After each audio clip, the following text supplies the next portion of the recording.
พุ่นแหละเดือนเดือน5เดือน6เนาะเดือน6เดือน7นี่แหละให้มันพ่นก่อนพ่นละชักครับเชียวเนาะเลยยังบ่มีผลเนาะโดยอันนี้บ่มีผลเฮ็ดบ่ได้ขนมมาต้อนเล่นหรอฮะ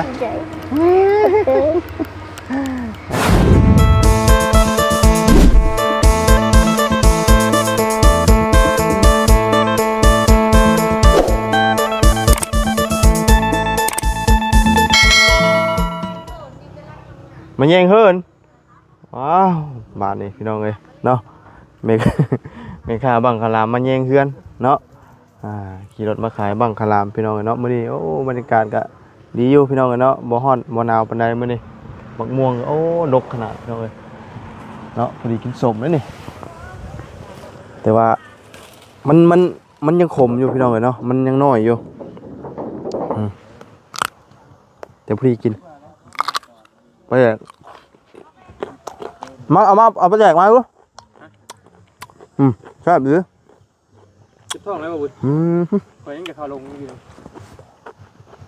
ใช่พี่น้องเลยป้าเข้าลงอยู่ชมห่วยกินได้อยู่แต่กับโบฝาดไปไหนมันชมอยู่หน่อยนึงเนาะเอาพี่น้องเลยมื่อนี้กะแบะเวียนเขาไปเยี่ยมยามทั้งน้องวิก่อนเนาะแล้วก็ถามเบิ่งก่อนว่าเป็นจังไดเนาะเรื่องเฮือนเรื่องซานหลังจากที่ว่าฝนตกพี่น้องเนาะมันในหัวอยู่บ่เด้เนาะพี่น้องเนาะเบิ่งทรงแล้วก็คือสิบ่หัวหรอกเนาะผู้ทางไอ้ระบบมันก็จักเฮ็ดอีหยังตัดลำมันบ่พี่น้องเอ้ยต่ำอยู่พี่น้องเอ้ยเอาคนอื่นก็สบายดีและสวัสดีพี่น้องกันเบิดสุขุสุคนพี่น้องกันเนาะ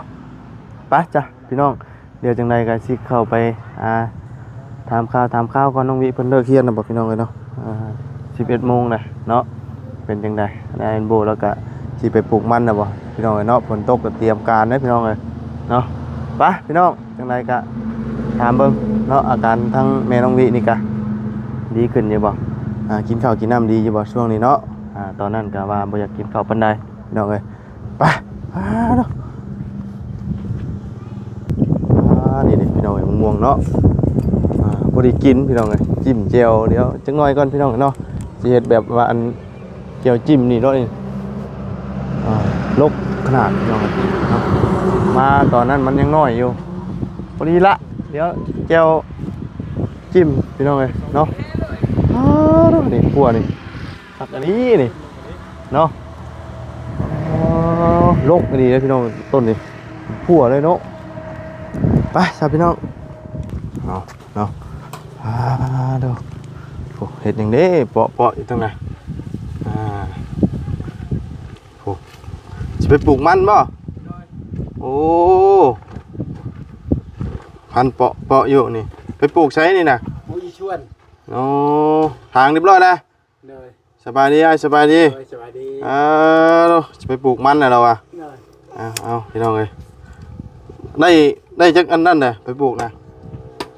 ไปปลูกลายแล้วบ่ปลูกลายแล้วครึ่งนึงแล้วครึ่งนึงเลย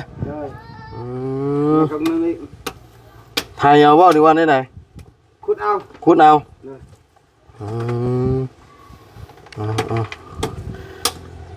อันนี้นี่เฮาปลูกแบบบ่ได้จุ่มน้ำน้ำยาอย่างบ่บ่ได้จุ่มแต่ปลูกละเลยเด้อปลูกละแบบธรรมชาติเลยติดบ่ติดก็เอาแบบละเลยติดกันแล้วแต่ติดกะดีใจหน่อยอันนี้เวลาเขาไปปลูกเขาสิฮู้ว่าอันทั้งหัวทั้งเหงาทั้งปลายฮู้แล้วเฮ็ดได้ฮู้แล้วตัวนี้มันต่างตัวนี้ฮะตัวนี้มันลงตัวนี้มันขึ้นเลยนี่เด้คือว่าตัวนี้ต่างเลยตามันลงอยู่ดินนี่เด้ตาตัวนี้มันขึ้นมันแม่นนี่ปุ๊นี่มันแม่นมันขึ้นอันนี้มันลงตามันนี่นี่เป็นตาเขาต้องเบิ่งตาน้ำด้วยเวลา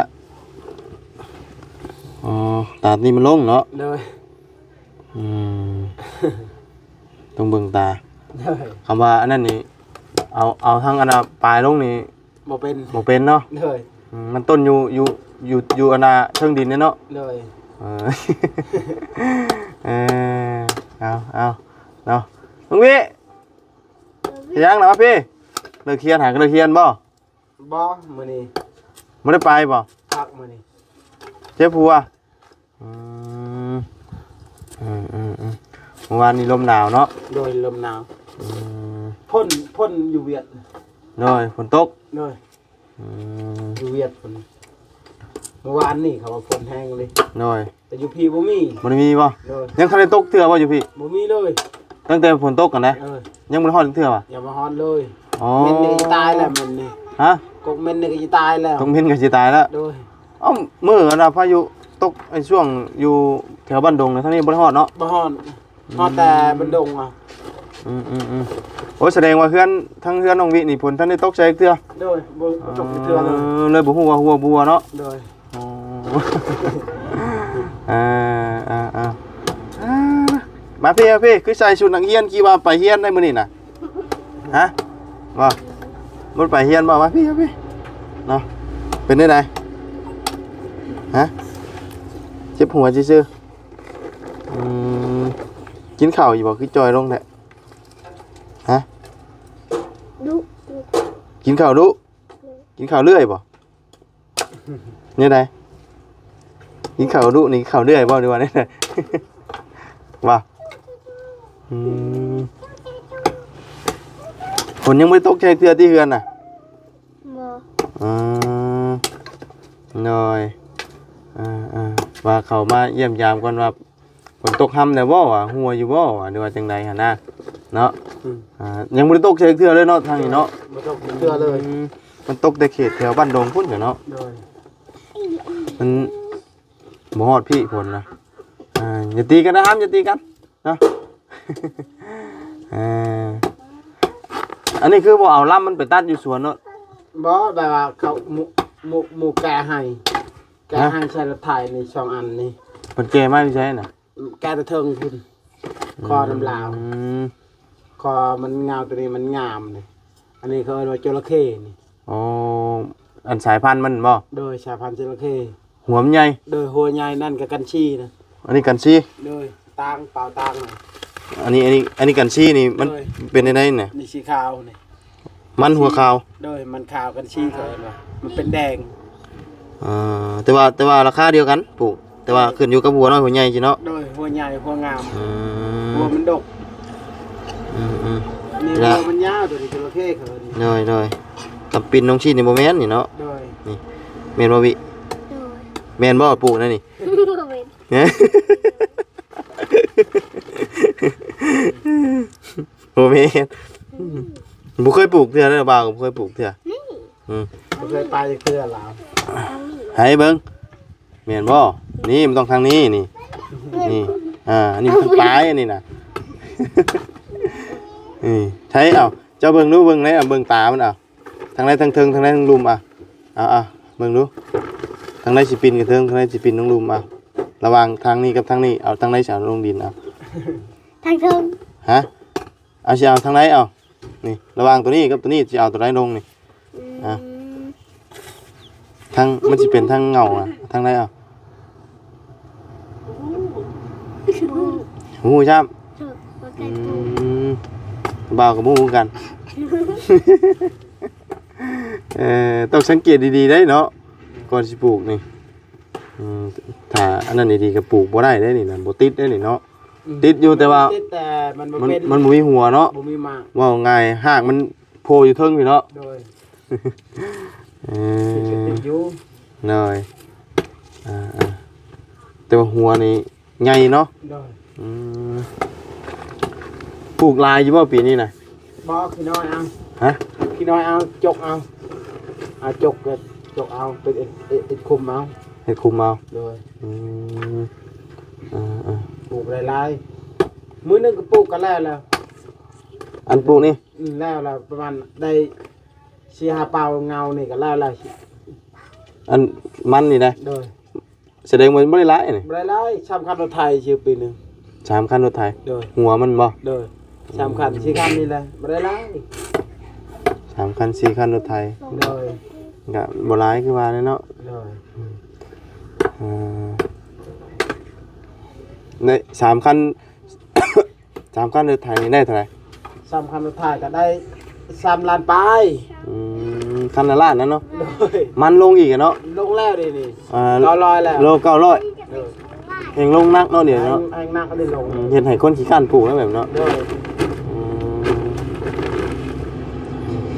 บางเทื่อปีหน้ามันอาจจะ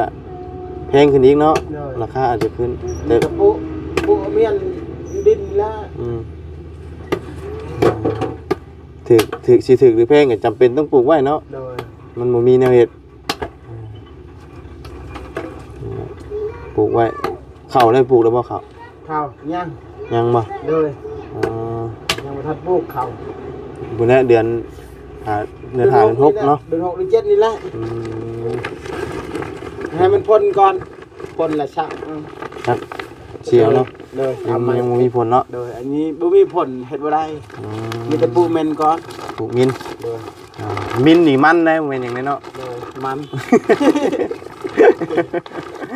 มันนี่มิน โดย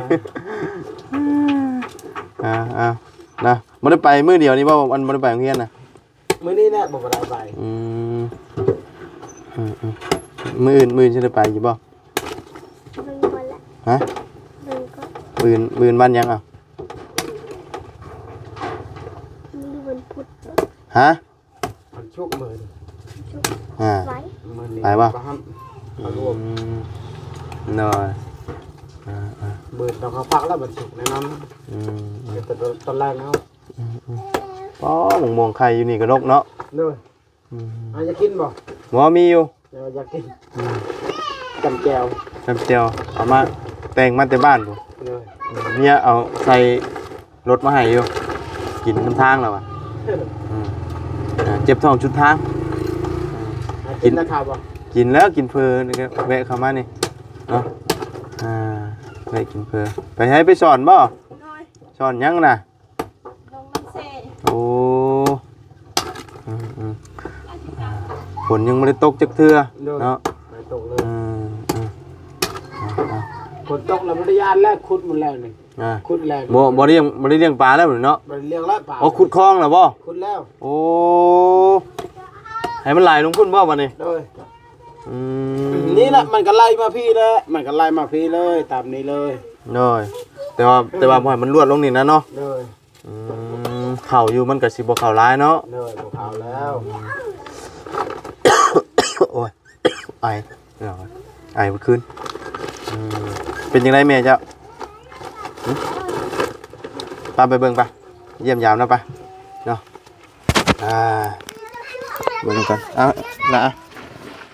ได้พี่น้องเลยไปเยี่ยมยามเบิ่งแม่เพิ่นก่อนเป็นจังไดนะฝนบ่ได้ตกจักเทื่อเนาะตั้งแต่เดือนแล้วน้ำฮ้อนอยู่เปล่าบ่ฮ้อนเนาะช่วงนี้เนาะโอ้ฮัตตาลิ2โตพี่น้องเลยเนาะทุก ตัดผมนะบ่ โดย หึ โดย โอ้เบิ่งทั้งนี้ก็เปิดตลอดบ่ เปิด เปิดตลอดนี่ ขุด โอ้นี่ขุดอันน่ะคลองน้ำให้น้ำมันไหลลงพุ่นเบิ่ง พุด ทางไหนแน่นี่นะให้มันลงพุ่นมาแต่พุ่นบ่นี่ เดี๋ยว ทางนี้ก็ลงพี่เลย ลงมามันไหลไปทางซ้าย เลย เบิ้งไปทางซ้าย ไปทางไหน เอา โอ้ใส่น้ำประปาเลยบ่ โดย โอ้เปิดมึงดูเฮงบ่เฮงบ่ ไม่ได้บ่ให้ ว้าวคักบาทนี่เนาะมีน้ำประปาใส่เลยพี่น้องเลย ทางโกงก็มี ฮะ ทางโกงก็มี ไห้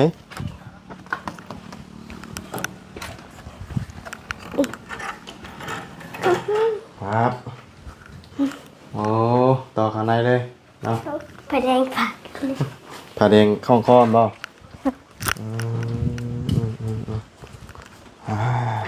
เนาะเอาเรานอนพี่น้องเลยเนาะทั้งแม่น้องวิเพิ่นเรากินข้าวแล้วบ่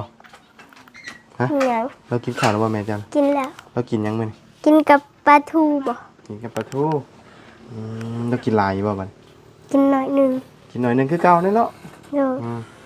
ย แ จังได๋ซะพี่น้องเนาะกินหน่อยหนึงคือเก่าแล้วอาบน้ำอยู่บ่ช่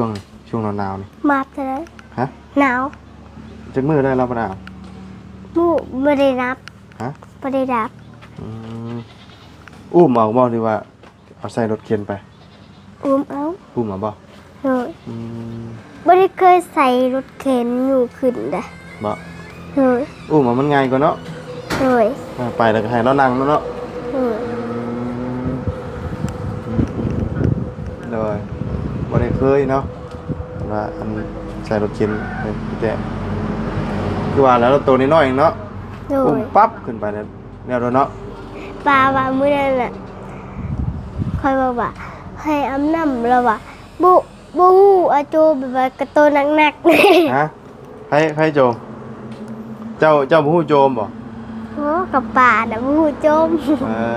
ป้าผู้โจม ยันตก ยันตก โดย โจมอยู่ใช่น่ะ ตัวอยากไปอาบน้ำห้องน้ำนี่ จากห้องน้ำนี่บ่ โดย แล้วนอนน่ะพี่น้องเราตัดผมถึงแล้วบ่ตัดผมฮะนี่มานั่งเตียงใช่ไหมเนาะนั่ง พูด อยู่ กบ เนาะ ม ผมนั่งโอ้บังมี่โอ้บ่ได้เห็นนึกเทื่อยังลกแค่นี้ล่ะ แล้วเบาอยากได้บ่ โอ้ มันสุกกันเด้อ โดย ป้ามันสุกกับบ่าวได้หมากหนึ่งเด้อ โดย ฮะมันสุกกันเนาะ ว่าต้องเอาลูกหวังหนึ่ง ฮะ เอาได้ร้ายก็ได้ เอาลายๆป่ะ โดย ให้มันสุกก่อนนะวะมันบ่สุกมันบ่แซ่บเด้เนาะให้มันสุกเลยจังเอาหมากมันกินสุกพี่น้องเลยเนาะลกเนาะทำมันบ่ล่นเนาะมันล่นอยู่ป่ะ มันล่นอยู่ แซ่บอยู่บ่กินนี่ฮะ บ่ บ่แซ่บบ่ต้นนี่นะ ปูกันทำระเบาอะไร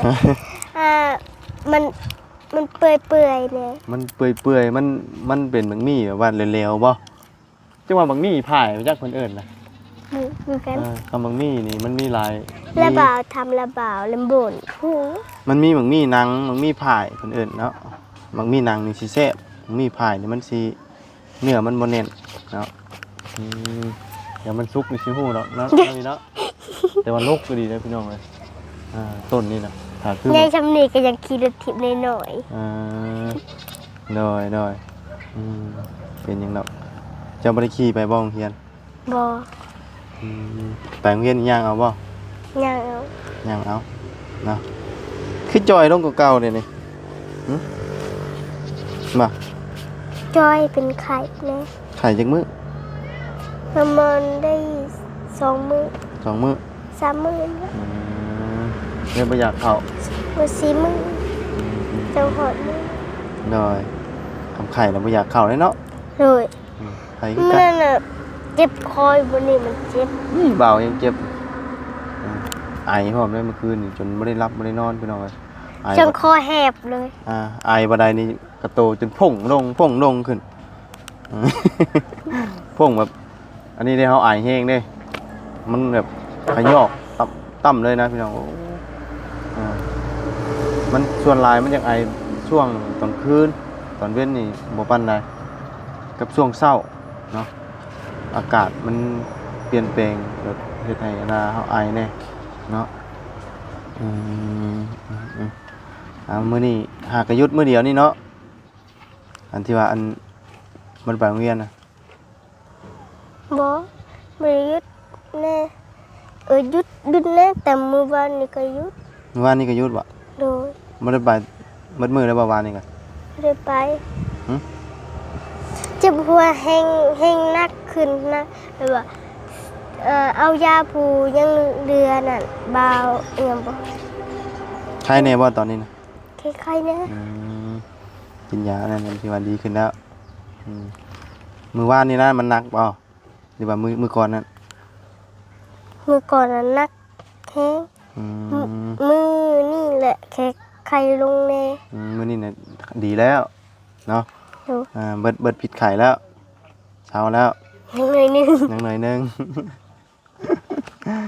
หูป้าแล้วกด มันเจ็บอยู่บนนี่ เออ เจ็บคือ เจ็บกระแตหู อืม คือแต่สมอง เจ็บสมอง เป็นไข้ได้อากาศมันเปลี่ยนป้าเจ้ากอดเสาเทียงเสาเฮือนคอยผู้บ่าว นอนอยู่ตารางบ่เจ้ากะเทิงนี่บ่มีไผนอนเลยมีแต่อัดประตูไว้ที่เทิงเนาะนอนตารางเย็นบ่เย็นคักเนาะตั้งแต่เฮ็ดแล้วนี่ฝนยังไม่ตกใจเทื่ออยู่ฝนยังบ่ได้ตกค่ำเลยเนาะตกค่ำแต่ช่วงพุ่นไปซื่อลงมาช่วงนี้บ่มีฝนฮะใส่โอ้บ่ยาวบ่เพิ่นไปเอาม่วงน้อยยาเพิ่นเนาะโลกเนาะม่วงกงอีกเนาะน้อยเฮามีอยู่ยังมีกินอยู่เนาะเอามาแต่บ้านยังทันเบิดอยู่บัดนี้บ่เอามาหรอกบัดนี้หลายช่ำบัดนี้เนี่ยย่างอยู่พอได้กินอยู่บัดนี้เนาะ ไงบ่ ใหญ่ได้อยู่บ้านใหญ่แล้วมันจนเข่าแก่นเลยเขากลับเลย ทำนี่ ม่วงไอ้เปิ้นกับชำนี่